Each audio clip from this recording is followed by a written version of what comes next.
Well, Shiva Thapa, we know for a fact, has boxed in England before. 10 years ago, would you believe, he was boxing for India in the 2012 Olympic Games as an 18-year-old.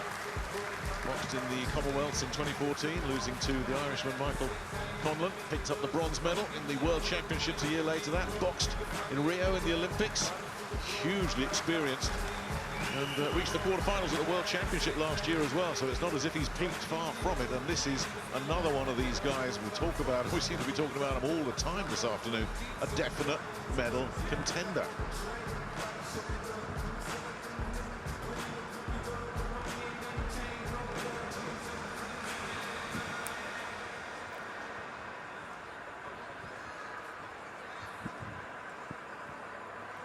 And his opponent fighting out of the blue corner, representing Pakistan, Suleiman Baloch. One of 3 boxers from Pakistan here in Birmingham for this year's Commonwealth Games. Suleiman Baloch. We talked about all the experience at the international level that Shiva Thapa has. Well, this man has certainly dominated domestically. He is a 7-time Pakistan national champion. The big question about him is, can he step up and make a mark on this afternoon? Right now, I'm gonna guess up because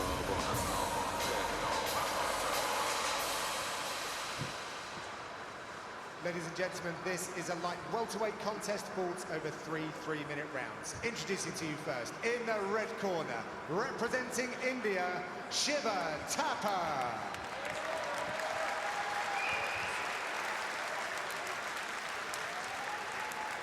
And in the blue corner, representing Pakistan, Suleiman Baloch.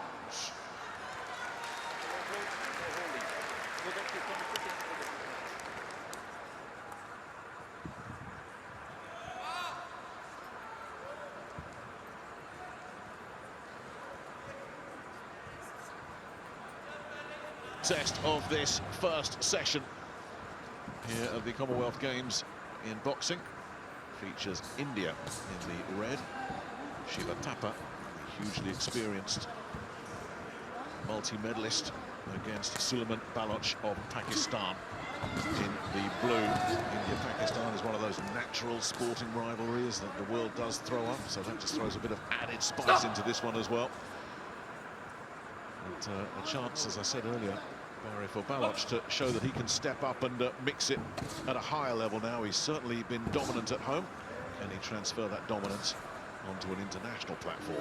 But he's come out full of confidence, to be fair. The Tapa's, you see the more fluent boxer, the better natural movement, and he's trying to come in. But he's been caught with that right hand as he's come forward a few times here, Thapa, so he has to be aware. So these Baloch just come in with confidence. Good jab there from Thapa, lovely jab. It sounds an obvious thing to say, but it's true. You've got to come in believing that you've got a chance of winning. If you don't have that belief in yourself, you really do have no chance. And as you say, Baloch has certainly come in thinking, well, yeah, I've got a chance here. Swung and missed badly with that left hook. Did leave himself open. Stop. He came a little bit confident, but now he's allowed Thapa just to get a little bit of flow, a little bit of rhythm. Just came forward there again, Baloch as well, but that just allowed Thapa just to fire in 4 body shots unanswered. It's one thing pressing forward, but if you're going to be caught as you're pushing forward and not throw anything yourself, that's not so good.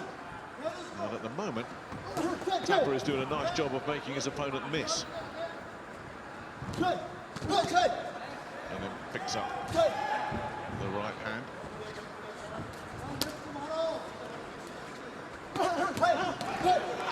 Still pressing forward, isn't he, Baloch? He is. He's trying to put Thapa under a bit of pressure. Just the accuracy's not quite there. Thapa just has enough just to take a little half a lead back.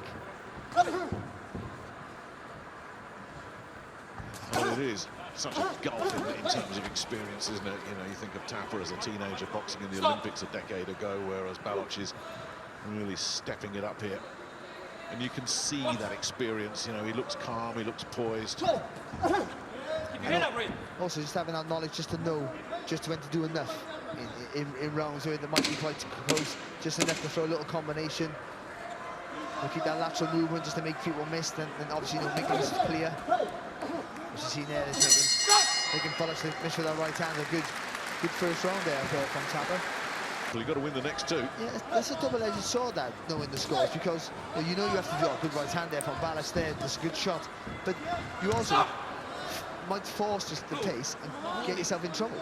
Walk onto a shot, where you think, oh, I need to do more work, and then you lose your shape a little bit. So, Not a danger that you're going to feel a bit sorry for yourself when one of the judges gives you a 10-8 against you. As you say, Balach knows he's got to come out and do something about this. But without walking on the shots.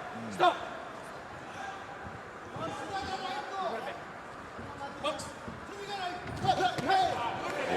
Lovely, sharp left hand from Tapper at the end of that exchange as well. And then when Ballas come try and pay him back, he got tagged with the right hand there off Tapper.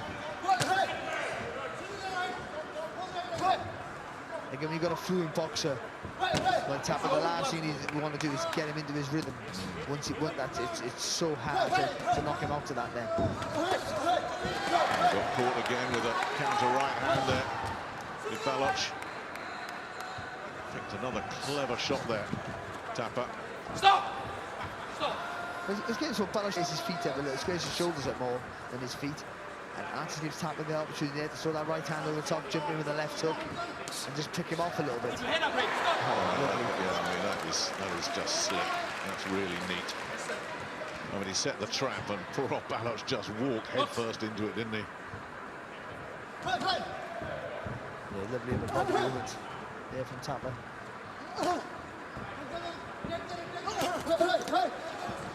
That's demoralising. You're the guy that's been made to look the mug like that. He's got to forget about it. Well, look at it, boxing in spurts here, making a guy miss, frustrating him, making him tense up, and then when he jumps in the attack there, he can read it. Could argue that's a medal match right there, but one of those two will not be anywhere near a medal. At the moment, it's Sulaiman Balach who looks like he's nowhere near a medal because everything is going wrong for him. It's Take a point off. Yeah, point deduction as well, that just makes it hard. Again, that's all those things that make you tense up, you panic. I think you got to force the pace a little bit more now because you lost the first round, you're losing this round, and a point deduction. Well, it's a knockout or nothing for him in the third round. Simple as that. He's certainly not winning this round. He wasn't winning it before the point deduction. And he's just in a comfort zone here. Shiva Tapper. He just coast his way and stay safe and clean. I think he just does what he did the last round. I think he's relatively coasted the fight, let's be honest. I think the first round, the first minute of the first round was a bit intense for him, but once he found where he was, I think he's been comfortable ever since. And even that second round, where Ballas is trying to move forward, trying to make an effort, but just doesn't have the skill set really to put Tapper under any real sustained trouble. So I think Tapper just goes along. That's where Balach has been let down. But Tapper's clever, isn't he? He's got a lovely smooth rhythm to his work, so he just knows where he is all the time. He can throw a punch off almost any movement he's at. Well, inside the final minute, and it is playing out as we thought it might, Barry. You know, a national level guy going up against a seasoned international level guy, and it shows. But he won't have this comfort with Reece Lynch in the next round, that's for sure. He's got a guy there who's obviously coming off the crest of the wave already with that medal in the World Championship. And a guy with a long reach, going to be aggressive coming forward, and Tad hit himself in his own right, so it's going to be a really fascinating fight. Yeah, it really will. Oh, good shot. Lovely right hand, yeah.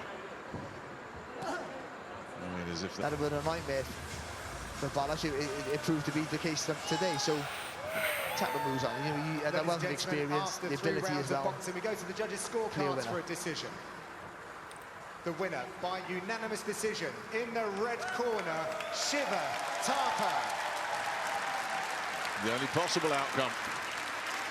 And a very, very wide winner on all cards as well. So he advances to the round of 16. Yeah, Scotland